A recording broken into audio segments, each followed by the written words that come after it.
Muito bem, gente, hoje é um dia de desconstrução e é muito difícil isso, você parar de raciocinar de um jeito e começar a raciocinar do outro. Na proposta da palavra que tenho hoje, que já começou a chamar a atenção só no anúncio lá na internet: pare de fazer o melhor para Deus. O pastor está doido, né? Mas é isso mesmo. A partir de hoje você vai parar de fazer isso, até porque você não está conseguindo, e porque ninguém consegue mesmo, mas somos estimulados, cantamos isso, né? Abra a Bíblia primeiro, depois eu quero, veja aí, o texto já mata, né?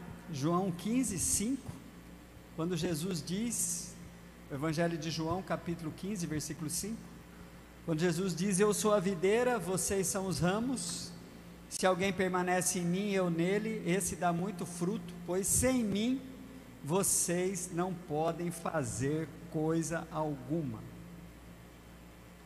É interessante isso, porque são muitos anos, milhares de anos, séculos, de uma prática religiosa muito comum a todas as outras religiões, e que não foi diferente no judaísmo também, que é o nome chamado obra meritória. Que é isso? Os deuses, e na didática de Deus no Antigo Testamento, antes de Jesus, era preciso, os deuses exigiam que os seus servos, os seus crentes em si, sempre exigiram que eles o servissem, fizesse por merecer, não é? Nós estamos chegando agora ao final do ano, e vem aí a lenda do Papai Noel, em que muitas crianças vão ser decepcionadas com a informação dos seus pais, quando diz: ah, mas eu não ganhei nada. Ele falou assim: ah, Papai Noel não trouxe presente para você, porque você não mereceu. Nós temos isso na nossa cabeça, as obras meritórias, fazer por merecer. Tem uma música que era cantada pela ex-banda, não existe mais, a Filhos do Homem, se existe, só deve estar lá em Pato Branco, não sei. Existe ainda, André? Existe ainda, pastor Roque? Filhos do Homem está na ativa? Então desculpa, Filhos do Homem, eu tirei vocês da ativa e vocês estão na ativa. Cris Bastiston está à frente ou não? Ou é outro? Então tá, duas bandas dá uma inteira então, né? Duas bandas. Gente, como é que cantava os Filhos do Homem? A gente até fazia a coreografia, né? Faço o melhor, faço o melhor, faço o melhor para Deus. E é muito difícil isso. Um dia desse, eu estava pensando, né?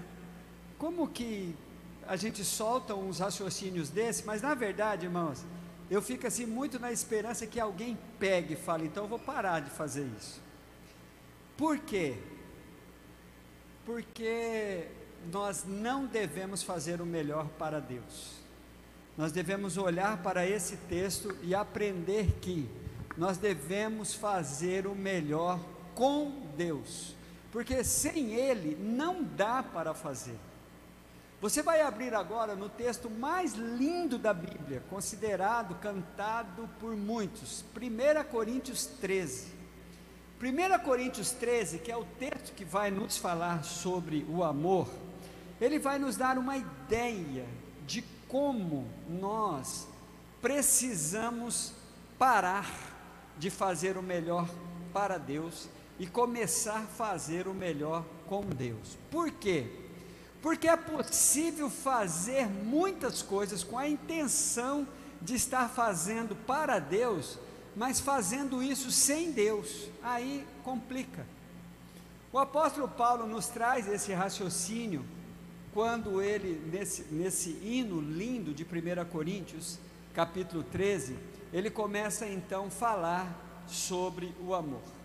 Aí ele começa a falar de coisas assim, que teria que chamar a nossa atenção. A gente admira 1 Coríntios 13, acha maravilhoso, mas você já olhou para o que está dizendo esse texto aqui?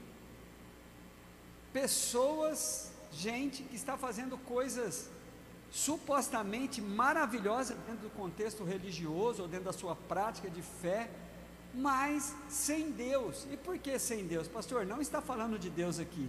Sim, está falando de Deus, e você vai ver nos versículos 4, 5 e 6, por que eu digo que esse texto está falando de Deus.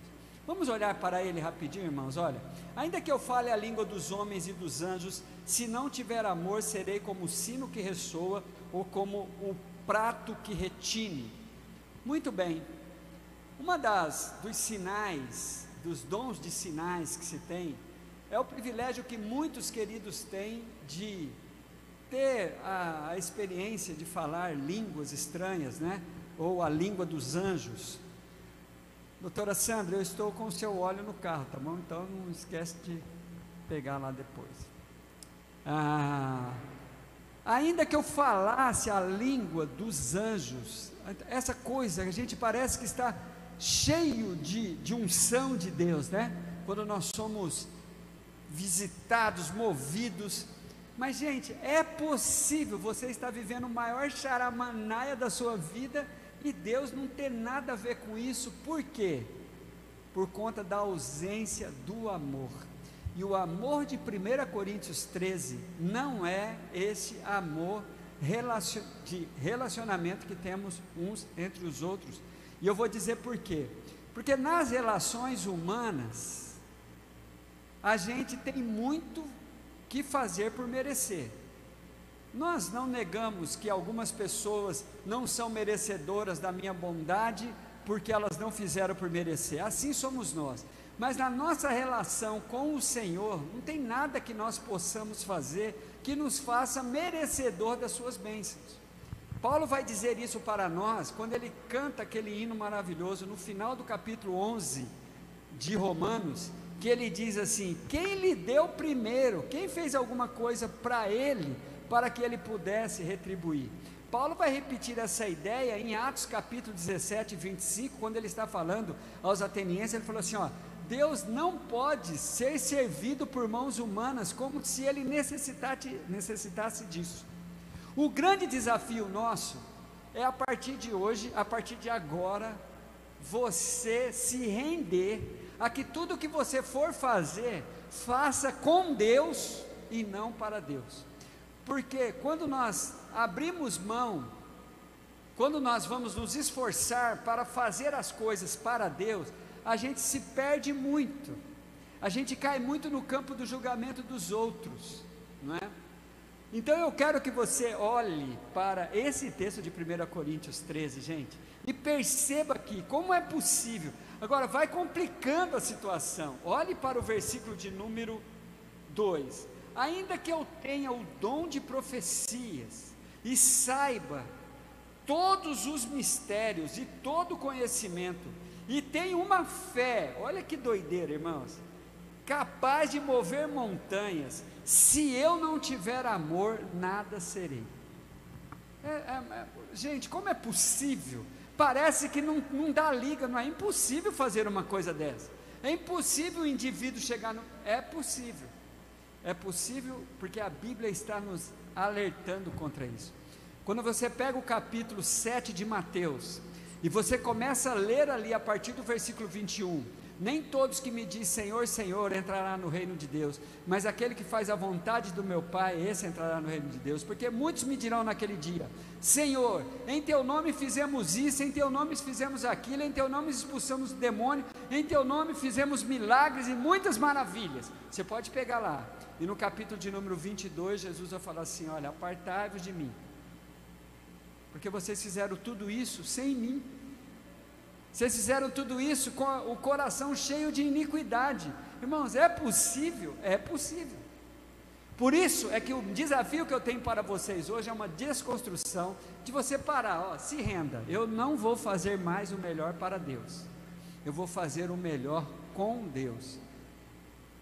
Vai sair um grande fardo das suas costas, vai sair um grande peso dos seus ombros. Vamos continuar olhando para esse texto é muito revelador. ainda que eu, aí vai complicando cada vez mais, ainda que eu dê aos pobres tudo que eu posso, tudo que eu possuo, e entregue o meu corpo para ser queimado, se não tiver amor, nada disso me valerá. Gente, é como se eu dissesse assim para vocês, fizesse uma pergunta, o que é possível fazer sem Deus? É possível fazer muitas coisas sem Deus, mas essas coisas não são para Deus. Faço o melhor, qual que é a proposta? Faço o melhor para Deus, não é? Então esquece, porque esse texto é muito revelador. Eu posso dar tudo que tenho, e muitos fizeram isso, são admirados, viraram santos, viraram mártires, muitos fizeram isso, mas qual foi o resultado disso? As pessoas se ligaram a estas pessoas que fizeram, e não ao Deus dessas pessoas. Isso é que é complicado. Isso é que é complicado. Quando fazemos o melhor com Deus, acontece algumas coisas que aconteceu com o apóstolo Paulo. O apóstolo Paulo, irmãos, tinha hora que ele deixava, não é que ele deixava, ele não podia evitar as pancadas que ele levava. Hoje mesmo eu estava lendo o livro de Atos, mas quando ele estava ali com Deus, Deus estava dando força, mas quando ele pôde com Deus, ele falou, não, ninguém vai me relar não, porque eu tenho o direito de não ser espancado. Agora as pessoas, quando vai fazer o melhor para Deus, só para Deus, sem Ele, faz de maneira aleatória e depois quer reconhecimento, quer isso, quer aquilo. Então pare, hoje você vai parar com isso. E olha como o texto continua complicando para nós. Ainda que eu entregue tudo, inclusive o meu corpo, para ser queimado. Como é possível isso? Alguém entregar a sua vida, ser um mártir e fazer isso sem amor? A Bíblia diz que isso é possível. Agora, por que eu estou dizendo que esse amor é Deus? Por causa das próximas expressões. Uma vez eu estava ouvindo uma mensagem que me deixou muito para baixo. O pregador mandou que trocássemos a palavra amor nesses próximos textos aqui pelo meu nome, colocasse o meu nome no lugar do amor. Eu fiquei deprimido, eu falei, não, estou lascado, estou frito, eu não consigo isso. Por isso, queridos, é que eu faço essa conexão com o que está escrito aqui, agora em diante, as expressões que vão falar sobre amor, sobre a informação de quem é Deus.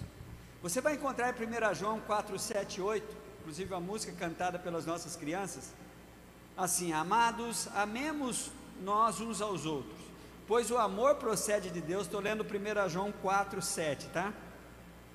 Pois o amor procede de Deus, e aquele que ama é nascido de Deus e conhece a Deus. Quem não ama não conhece a Deus, porque Deus é amor. Porque João diz que Deus é amor, e você faz uma conexão com as próximas expressões, você vai ver que as próximas expressões só cabem a Deus, ou a um ser humano capacitado por Deus para ter essa postura. Quais são as expressões? Olhe comigo, por favor, para o versículo de número 4. O amor é paciente, o amor é bondoso, não inveja, não se vangloria, não se orgulha, não maltrata, não procura seus interesses, não se ira facilmente, não guarda rancor. Agora veja a proposta daquele pregador, porque me deprimiu, porque ele mandou eu colocar o meu nome aqui. Aí eu tinha que ler assim: o Arlindo é paciente, é bondoso, não inveja, não se vangloria. Aí eu fui ficando, falei, vixe, não dá para colocar um ser humano aqui. Agora, se você colocar, tira o nome amor e coloca quem é amor, que é Deus, aí você vai ler, ó, Deus é paciente, amém? Deus é bondoso, amém? Deus não inveja, Deus não se vangloria, Deus não se orgulha, Deus não maltrata, Deus não procura os seus interesses, Deus não se ira facilmente, Deus não guarda rancor. Deus não se alegra com a injustiça, mas se alegra com a verdade. Entende? Então o texto vai dizer que eu não vou conseguir fazer nada se não for com Deus. A videira, o texto da videira vai dizer isso: sem mim vocês não podem fazer nada. Sem mim vocês não podem fazer nada. Então quando você, hoje, depois de caminhar com o pastor Rockley e aprender algumas coisas, eu até aconselho você a fazer mesmo esse curso de canto aí, uma das coisas foi a tal da licença poética, que dá licença para os poetas, para os autores de obras de ficção, fazer o que quiser, e realmente existe uma licença poética, uma licença para a criação da arte, mas isso não pode se transformar numa verdade para mim. Eu não posso ler o Salmo 13, por exemplo, que é carregado de licença poética, e dizer que aquilo é uma verdade, porque o Salmo 13, o salmista está reclamando de Deus: ó Deus, até quando esquecerá de mim, até quando virarás de mim o seu rosto? Eu não posso cantar a música, faça o melhor para Deus, sabendo que isso é impossível. Eu não posso fazer nada que me torne um merecedor da bênção de Deus. Eu preciso fazer tudo com Ele. O resultado disso, irmãos, é a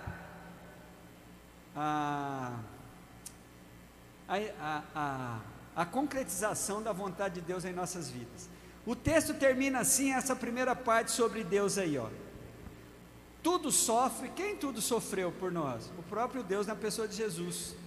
Tudo crê, tudo espera, tudo suporta. Só Deus pode fazer isso. Agora, com Ele, eu consigo nele, eu consigo em Cristo alcançar isso. Eu consigo em Cristo, mas para Cristo, esquece. Se você entender o que eu estou dizendo, se você procurar na palavra, encontrar como foi que Deus capacitou-nos a nos libertar do jugo da obra meritória, que a partir de agora eu preciso estar em Cristo para conseguir fazer as coisas para Deus, então eu não vou fazer para Ele, eu vou fazer com Ele. Você vai chegar nos níveis do final desse texto. Deus está nos preparando, nos levando para nos libertarmos das coisas que nos prendem, para dependermos exclusivamente dEle. Olhe para o versículo de número 8. Eu quero que vocês olhem comigo sobre esta questão dos mistérios que tem hoje, né? A Bíblia vai dizer aí, vai continuar falando sobre o amor nunca perece, o amor nunca acaba, mas as profecias desaparecerão. Cuidado, tá, irmãos, que essas profecias, principalmente agora, e ele vai continua complicando para os tempos atuais, de manifestações religiosas, essas coisas. Esse texto é um texto muito libertador para mim, ó. As profecias desaparecerão, as línguas cessarão, o conhecimento passará. Por quê? Porque nós temos uma visão só de partes, e Deus quer que nós fiquemos na expectativa de um dia saber de todas as coisas. Olhe para o texto, que coisa maravilhosa, irmãos.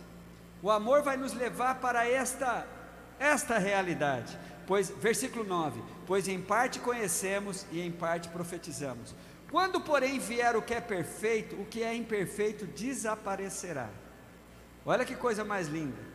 Nós estamos indo em direção a uma maturidade, a uma emancipação, que vai nos fazer pessoas com discernimento muito mais tranquilo. Vamos acreditar verdadeiramente que a obra é de Deus, porque agora a gente fala, né? É Deus que faz a obra, mas eu estou lá tentando fazer a obra. Quem julga é o Senhor, mas eu estou diretamente julgando pessoas, condenando pessoas. Eu acho impressionante isso. Agora, continue olhando para o texto, que o final do texto é arrebatador para mim, né? Quando porém vier o que é perfeito, o que é imperfeito desaparecerá. Olha a maturidade. Quando eu era menino, falando em termos espirituais, falava como menino, pensava como menino e raciocinava como menino. Quando me tornei homem, ou então adulto, ou então maduro, deixei para trás as coisas de menino. Irmãos, deixa eu ver se eu consigo em minha vida e na vida de vocês deixar muitas meninices.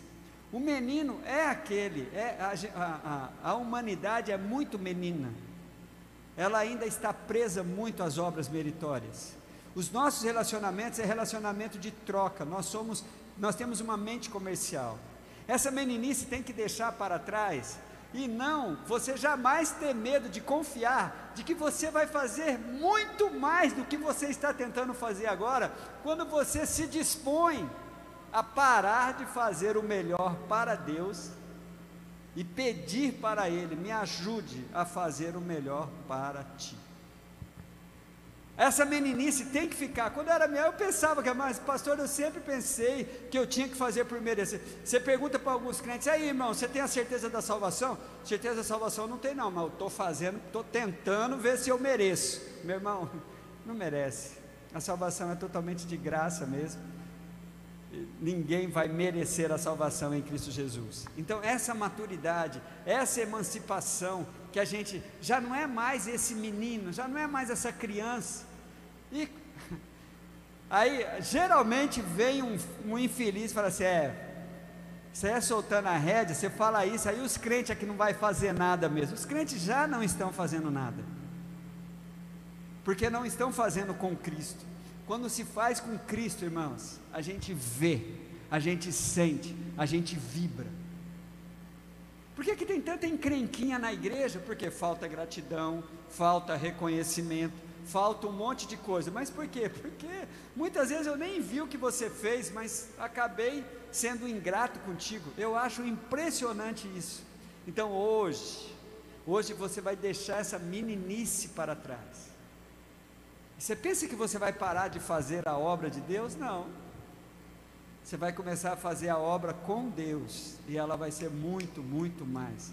Quem está chegando agora, queridos, por favor, não sofra tanto quanto eu sofri, não sofra quanto a igreja já sofre, porque eu vou dizer uma coisa para vocês, é muito difícil virar essa página da obra meritória, é muito difícil, são muitos anos desse fardo, são muitos anos de fazer por merecer, é muito difícil.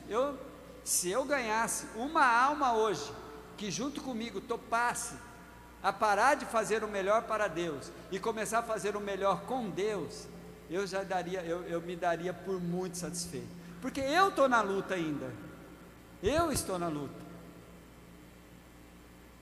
e precisamos juntos continuar com essa luta. A Bíblia então vai dizer para nós, quando era menino, então falava, agora pois, ainda vemos como um reflexo obscuro, por isso é que a gente ainda está nessa luta, né? A gente não tem a coisa discernida ainda, como um espelho, mas então veremos face a face. Agora, conheço em parte, então conhecerei plenamente, da mesma forma como sou plenamente conhecido. Essa parte para mim é muito libertadora. Deus te conhece, Ele sabe das suas limitações. Por que Ele não desiste de você?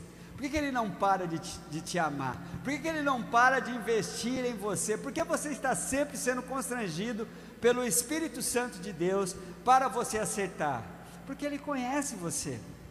Eu não te conheço, eu vou te julgar, eu vou me decepcionar contigo, mas Deus, não tem nada que eu possa fazer que evite Deus, que estimule Deus a parar de me amar, porque Ele me conhece, Ele sabe as minhas limitações, Ele conhece até muito mais do que eu. Por isso é que não adianta, irmãos, está escrito.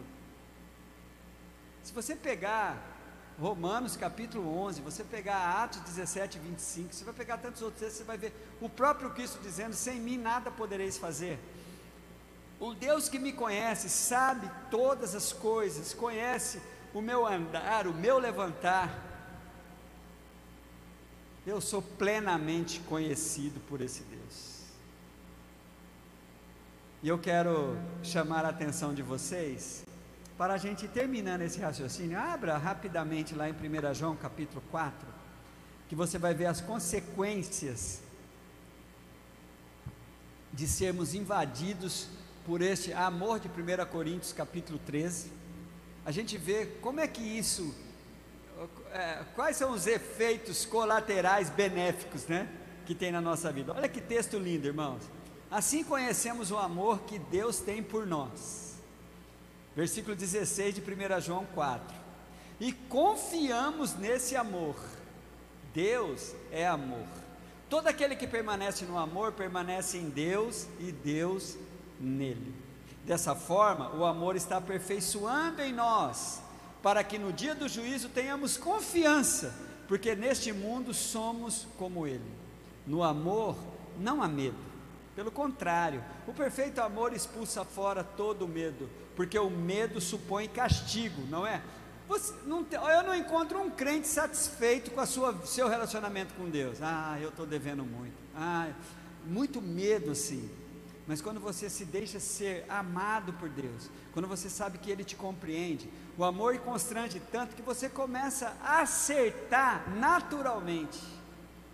Você começa a realmente expurgar aquilo que Deus não aprova dentro de você, mas não, você não vai fazer isso para Ele, Ele faz em você.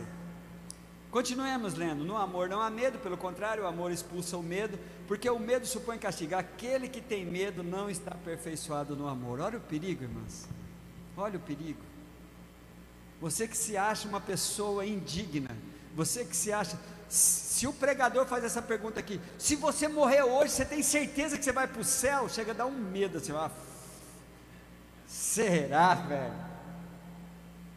Esse medo é um medo perigoso. Sabe por quê? Você está acreditando que você não merece, porque você não está fazendo nada, e ninguém, irmãos, tem uma boa consciência, tem convicção que está fazendo tudo certinho para Deus. Mas quando você para, não, eu me rendo, eu vou parar de fazer o melhor para Deus, eu vou fazer o melhor com Deus. Por quê? Porque eu tenho convicção disso aqui, tudo começou nele primeiro. Por que você ama a Deus? Olha o versículo de número 19, nós o amamos porque Ele nos amou primeiro. Vamos aplaudir ao Senhor por isso? Terminemos o texto, volte lá para 1 Coríntios 13, porque eu vou terminar agora mesmo, pode até vir, Hércules, eu prometo para você que eu já estou acabando. Você levanta, morto, vivo, vivo ou morto.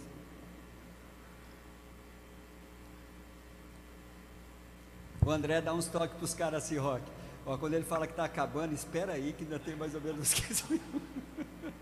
Estou ligado, André, você veio 30 anos junto, aí o cara já está puxando meu tapete, não, ele segura os caras assim, Irmãos, olha o final de 1 Coríntios, olha só, o que vai ficar. Agora conheço em parte. Agora veja o versículo 13 que termina: assim permanece agora esses três. Agora, a fé, a esperança e o amor.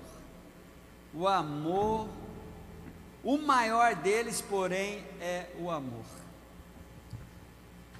Por que esse texto está se falando de Deus? Porque quando Deus se revelar completamente para nós estivermos com Ele no paraíso, eu não vou precisar mais de fé, porque eu já vou estar lá todo o tempo. Eu não vou precisar mais de esperança, esperanças vai se concretizar tudo em mim, mas eu vou continuar com Deus que é amor. Eu tenho um toque para vocês aqui, gente. Eu já vi as pessoas falarem assim, o amor é o dom supremo, porque esse texto está no intervalo entre o ensino sobre dons e depois o ensino sobre a ordem no culto, essas coisas. O amor não é um dom, o amor é um caminho, ou o caminho. Quando você vai no último versículo, preste atenção, quando você vai no último versículo do capítulo 12,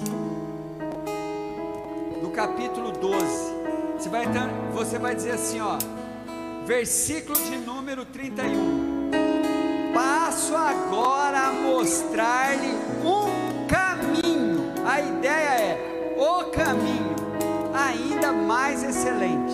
Paulo está falando de dons no capítulo 12, mas ele não vai falar, passo agora a mostrar o dom excelente. Amor não é o dom, amor é o próprio Cristo que se apresenta como sendo o caminho. Só um pouquinho assim. O caminho. Não acabei ainda, né, velho? Relaxa aí. Ah, você falou que acabou, vou tocar. André. Irmãos, não é um dom, é um caminho excelente. E quando você começa a trilhar este caminho, você vai parar sem medo de fazer o melhor para Deus, e com certeza você vai vibrar